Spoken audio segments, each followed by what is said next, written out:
Dans les dédales complexes de l'histoire, les rencontres entre musulmans et chrétiens ont toujours été teintées de malentendus, de conflits, mais aussi d'échanges d'une profondeur rare. Bien que ces dialogues aient souvent été perçus à travers le prisme de l'opposition religieuse, il existe une multitude de moments où, au contraire, ces rencontres ont permis de poser les fondations d'une compréhension et d'un respect mutuel. Parmi ces rencontres historiques, l'une des plus significatives fut celle entre le prophète Muhammad et les chrétiens de Naïrn. Cet événement s'est déroulé au début du 7e siècle, lorsque des chrétiens de la région de Naïrn, dans l'Arabie du Sud, se rendirent à Médine pour engager un débat théologique avec le prophète. Ce n'était pas seulement une confrontation entre deux visions religieuses, mais un dialogue ouvert, une quête de la vérité. Lors de cet échange, des symboles et des pratiques ont pris une place centrale, et paradoxalement, ce sont certains de ces symboles apparemment banals qui ont joué un rôle crucial pour rapprocher ces deux mondes, les cheveux. La coiffure, loin d'être un simple détail esthétique, a depuis toujours eu une portée spirituelle et symbolique majeure dans les deux traditions. Ce phénomène est bien plus qu'une question de mode ou de coutume sociale. Dans la tradition chrétienne, la coupe des cheveux, et en particulier la longueur de ceux-ci, renvoie souvent à des symboles de sacrifice, de purification et de rédemption. Le Christ, dans l'iconographie chrétienne, est souvent représenté avec des cheveux longs, non seulement pour signifier sa pureté, mais aussi pour rappeler son dévouement total à Dieu, un sacrifice suprême pour l'humanité. Ce geste devient un signe de l'inaccessible perfection divine incarnée par le Christ, mais aussi un rappel de la souffrance, de la vulnérabilité et de l'humanité de Jésus.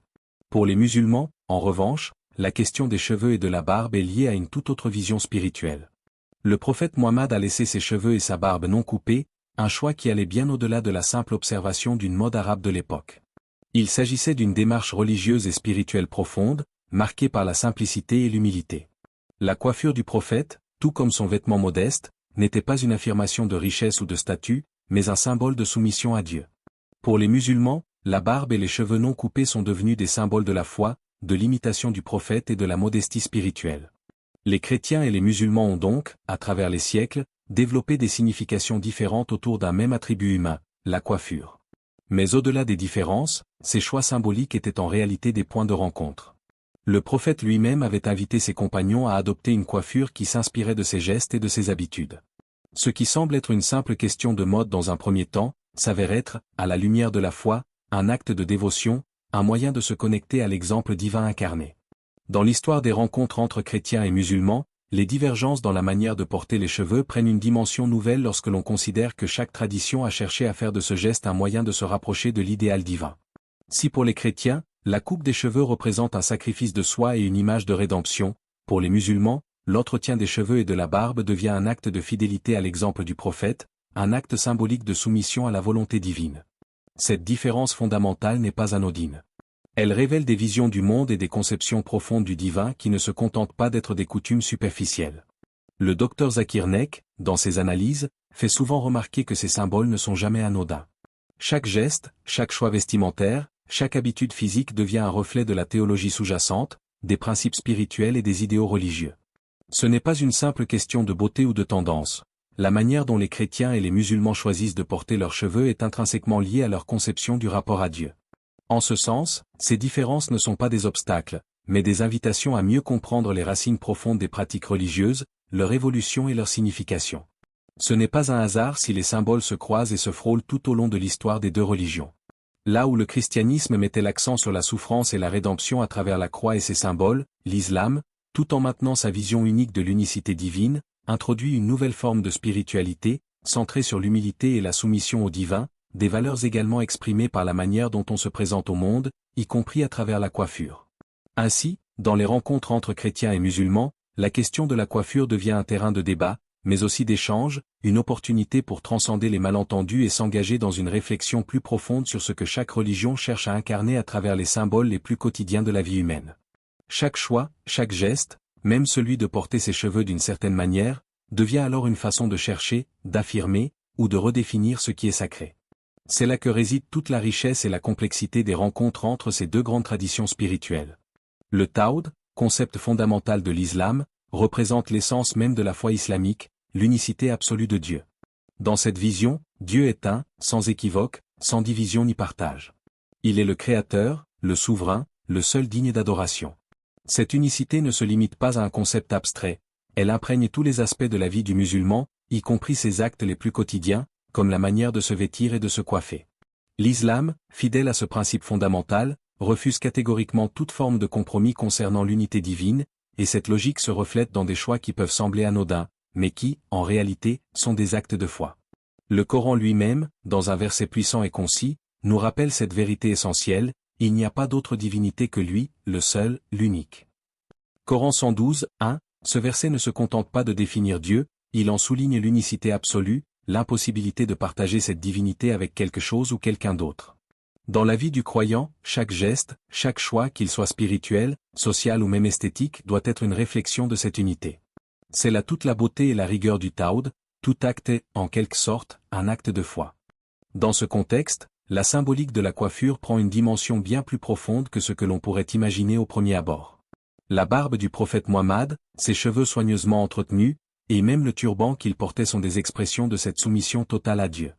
Ces éléments, loin d'être de simples attributs physiques, sont des symboles visibles d'une foi intérieure et d'une discipline spirituelle. Le prophète, par son exemple, a montré aux musulmans comment chaque aspect de leur vie devait être en harmonie avec l'unité divine.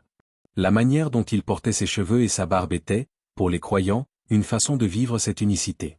Il n'y avait rien d'extravagant ni d'ostentatoire dans son apparence. La simplicité et la modestie étaient ses guides, et cela s'appliquait même à sa coiffure. Un acte aussi simple que celui de se coiffer devenait alors un reflet direct de la soumission à Dieu, un rappel constant de l'unité divine, et une forme d'humilité incarnée dans l'apparence. En revanche, lorsque l'on se tourne vers les représentations chrétiennes de la divinité, on rencontre une conception très différente. La Trinité chrétienne, qui divise l'essence divine en trois personnes distinctes, Dieu le Père, Dieu le Fils, et Dieu le Saint-Esprit, semble à première vue proposer une vision de Dieu qui n'est pas une, mais trois. C'est un concept difficile à comprendre pour l'esprit humain, et cela contraste fortement avec la simplicité radicale du Tawhid. L'islam, dans sa conception stricte de l'unicité divine, rejette toute idée de division ou de multiplicité dans la nature de Dieu. C'est ce rejet de toute division qui s'exprime dans chaque facette de la vie musulmane, y compris dans la manière de se vêtir et de se coiffer. La Trinité chrétienne, avec ses symboles de l'incarnation et du sacrifice, parfois représentés par des figures comme Jésus avec des cheveux longs, des auréoles lumineuses ou des crucifix ornés, soulève une question fondamentale pour l'islam. Pourquoi diviser Dieu en plusieurs aspects? Pourquoi complexifier ce qui est par nature simple et pur? Dans cette vision chrétienne, la représentation de Dieu en trois personnes semble introduire une sorte de pluralité dans ce qui devrait être une unité. Les symboles religieux chrétiens, qu'ils soient liés à l'incarnation de Dieu en Jésus ou à d'autres aspects de la Trinité, manifestent cette vision complexe et parfois contradictoire de la divinité. En réponse à cette approche, l'islam insiste sur la simplicité et l'unité. La coiffure, dans la tradition musulmane, est une manière de manifester cette simplicité de l'unité divine. La barbe, loin d'être un simple attribut culturel, devient un symbole de la soumission pure à l'unicité de Dieu. Le turban, souvent porté par les savants et les pieux, n'est pas une marque de distinction sociale, mais un rappel de la modestie et de l'humilité devant Dieu. Ces symboles islamiques, bien que modestes dans leur apparence, contiennent une force spirituelle immense. Ils rappellent constamment aux croyants que Dieu est un, qu'il n'y a pas d'équivalent, qu'il n'y a pas de partage possible. Ce contraste est frappant lorsqu'on compare les pratiques religieuses liées à la coiffure dans les deux religions. Dans l'islam, il n'y a pas de place pour l'ornement excessif ou l'artifice. Le musulman est invité à se présenter devant Dieu dans la plus grande simplicité. C'est un acte d'adoration, un moyen de maintenir la pureté spirituelle dans un monde qui, de plus en plus, cherche à détourner l'attention du croyant vers des distractions matérielles et superficielles. La coiffure devient ainsi un terrain de contestation, un lieu où l'islam affirme sa volonté de rester fidèle à l'essence du Tawhid, sans compromis ni dilution. L'argument du Tawhid va bien au-delà des simples gestes religieux. Chaque aspect de la vie du musulman, y compris la manière de se coiffer, est une expression de sa fidélité à l'unicité divine. Contrairement à la vision chrétienne, où les symboles sont multiples et parfois contradictoires, l'islam invite à une cohérence totale. Il n'y a pas de place pour la division ni pour l'ambiguïté dans la représentation de Dieu, et cela se reflète dans chaque geste quotidien du musulman. La simplicité de la coiffure musulmane, loin d'être une question de mode ou de tendance, devient alors un acte de foi puissant, un rappel constant de l'unité divine, de la pureté spirituelle, et de la soumission totale à Dieu. Dans ce monde de plus en plus complexe et distrayant, c'est par ces choix simples et purs que l'âme trouve son chemin vers la clarté et la vérité. Lorsque nous observons les modes modernes, les coiffures toujours plus extravagantes, il est impossible de ne pas se poser une question fondamentale. Où est la place de la spiritualité dans ce monde où l'apparence prime sur l'essence?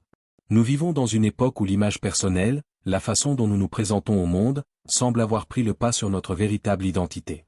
Les coiffures extravagantes, les couleurs vives, les styles toujours plus audacieux sont devenus des symboles de statut et d'individualité. Mais dans cette quête de distinction, un vide se creuse, un espace où l'âme cherche encore sa place. Je me souviens d'un moment précis, un moment presque silencieux, où les réflexions du docteur Zakir Nek m'ont frappé avec une force inattendue. Il expliquait comment chaque acte de la vie, aussi insignifiant qu'il puisse paraître, est une expression de ce que nous portons dans notre cœur, de ce que nous croyons réellement. Ce fut une révélation. Nos choix quotidiens, y compris ceux qui concernent notre apparence, la manière de nous coiffer, par exemple, sont bien plus que de simples actions superficielles. Ils sont des reflets de notre vision du monde. Derrière chaque geste, il existe un dialogue intérieur, un débat silencieux entre ce que nous pensons être juste et ce que nous ressentons au plus profond de nous-mêmes. Cela m'a fait penser à la manière dont nous percevons nos propres choix. La coiffure, par exemple, devient une forme de prière silencieuse. Ce n'est pas seulement une question de cheveux, mais un acte symbolique, une déclaration silencieuse de ce que nous croyons, de ce que nous cherchons à être.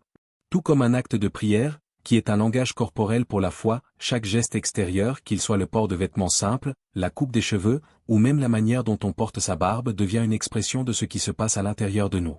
C'est une forme de dialogue avec soi-même, mais aussi un message adressé à ceux qui nous entourent. Parfois, ce message est clair, parfois il est subtil, mais il est toujours là. Les jeunes d'aujourd'hui sont souvent influencés par des figures publiques, des célébrités, des influenceurs qui, à travers leur look, définissent ce qu'est la réussite ou la beauté. Ces jeunes cherchent à se réinventer, à se distinguer, à se faire remarquer dans un monde saturé d'images et de normes imposées. Et pourtant, malgré tout cet éclat extérieur, il subsiste en eux un désir plus profond, un besoin plus intime, celui d'être vus pour ce qu'ils sont vraiment. Ce besoin de vérité, de pureté, semble paradoxalement se perdre dans la quête incessante de l'apparence. Car au fond, ce qu'ils recherchent, c'est la validation non seulement des autres, mais aussi de leur propre âme. C'est là où l'islam, avec son appel à la simplicité, à la modestie et à la sincérité, entre en jeu. Dans un monde où l'extravagance et la superficialité règnent en maître, l'islam nous propose une alternative qui ne cherche pas à nous dissimuler derrière des artifices, mais qui cherche à nous réconcilier avec nous-mêmes. L'islam nous invite à être vrais, à vivre avec ce que nous sommes, non pas ce que le monde veut que nous soyons. Les gestes simples, comme laisser pousser la barbe ou porter un turban, ne sont pas seulement des prescriptions religieuses, mais des actes profondément symboliques. Ils sont une manière de revenir à soi, de se reconnecter avec ce qui est essentiel. L'islam, dans sa beauté, ne cherche pas à étouffer notre désir de reconnaissance. Au contraire, il nous montre que ce désir peut être comblé de manière plus pure, plus authentique. En portant la barbe, par exemple, le musulman ne cherche pas à se distinguer des autres, mais à suivre un modèle qui a transcendu le temps et l'espace, celui du prophète Mohammed. La simplicité de cet acte, laisser la barbe pousser, n'est pas un acte de rébellion contre la mode, mais un retour à un principe fondamental, l'authenticité. C'est un geste de foi, un rappel que ce qui compte n'est pas la manière dont nous nous présentons au monde, mais la manière dont nous nous présentons à Dieu. À travers ce geste, chaque musulman se rappelle que l'apparence, bien que significative dans une certaine mesure, n'est qu'un aspect secondaire de notre existence. Ce qui est vraiment important, c'est l'intention, l'âme derrière chaque geste. La barbe, le turban, les vêtements simples ne sont pas là pour attirer l'attention sur soi, mais pour rappeler que le vrai culte réside dans la modestie, dans le fait de se tenir devant Dieu dans l'humilité, sans artifice. Ce sont des symboles de pureté intérieure, de cohérence spirituelle, des rappels constants de ce qui est essentiel dans la vie. Ce dialogue intérieur entre la foi et le doute devient, au fur et à mesure, plus clair. Il ne s'agit pas seulement de se conformer à une norme extérieure, mais de comprendre le sens profond derrière chaque action, chaque choix. La coiffure, en ce sens, devient une métaphore de la vie spirituelle elle-même, un acte extérieur qui doit refléter une transformation intérieure. L'islam nous appelle à ne pas être captifs des tendances superficielles du monde, mais à vivre avec une conscience plus profonde de qui nous sommes, de ce que nous croyons et de ce que nous incarnons. Dans ce monde rempli de distractions, l'islam nous propose ainsi une voie de simplicité et de vérité. Et dans cette voie, même les gestes les plus simples, comme le soin de ses cheveux ou la manière de porter une barbe, deviennent des actes de foi, des moyens de se rapprocher de ce qui est véritablement important, l'essence, la vérité et la pureté. Les deux chemins, la croix et le croissant. Sous l'étreinte du soleil, l'ombre de la croix se dessine sur le sol, un symbole lourd de sacrifice et de souffrance. Mais à l'horizon, le croissant s'élève, léger et lumineux, porteur d'une promesse d'espoir et de renouveau. La croix et le croissant, deux symboles en apparence opposés, représentent des chemins parallèles qui se croisent sans jamais se confondre. Dans ce grand théâtre du monde, les deux peuples, celui du Christ et celui du prophète, ont chacun forgé leur propre voie vers le divin. La coiffure, dans cette danse de symboles, devient un miroir. La croix, dans sa forme angulaire, incarne la souffrance physique et spirituelle. Le croissant, quant à lui, est l'image de la lumière naissante, un symbole de la foi renaissante, pure et sans tache. La manière dont les cheveux sont portés, comment la barbe est cultivée, n'est pas simplement un reflet d'une époque, mais un acte de foi qui, à travers les âges, fait écho à la quête de vérité.